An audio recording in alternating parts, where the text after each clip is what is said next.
అలాగని నేను నిన్ను తాగమనట్లేదు. నేను తాగుతుంటే అడ్డుకోకపోతే చాలు.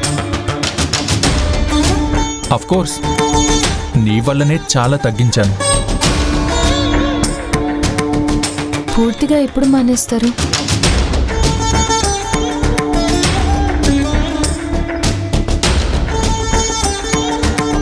నువ్వు గదిలో ఉన్నప్పుడు కాదు, నువ్వు నా పక్కనున్నప్పుడు.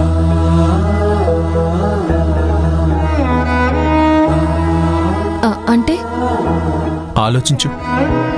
అర్థం చేసుకుంటే నువ్వే ప్రశాంతంగా పడుకుంటావు.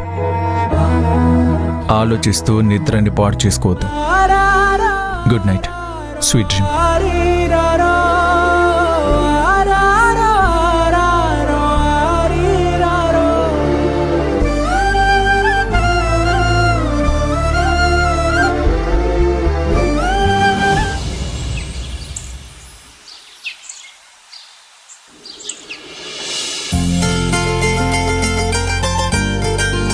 అమ్మా, నువ్వు చాలా బ్యూటిఫుల్ గా ఉన్నావు తెలుసా? నిజమా? నిజమమ్మా.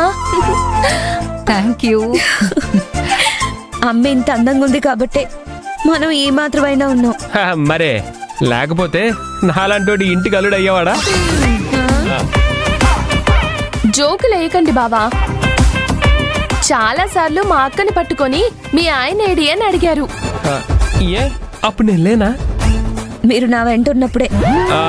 నేను నీ వెనకాల నీ పక్కన ఉన్నప్పుడు మళ్ళీ మీ వారి ఏరియాని ఎలా అడుగుతారు? ఇంకా అర్థం కాలేదా కోటేశ్వరరావు? నిన్ను నా కూతురుకి బాడీ గార్డ్ అనుకున్నారు. అదేంటి అత్తయ్య గారు అంత మాట అనేశారు? ఓ, మీరు నన్ను ఆట పట్టిస్తున్నారు కదూ? ఇది జోక్ కాదల్లుడు, సీరియస్ గానే చెప్తున్నాను. పర్వాలేదు అత్తయ్య గారు, నన్ను మీరు ఏరా అన్నా ఫీల్ అవ్వను.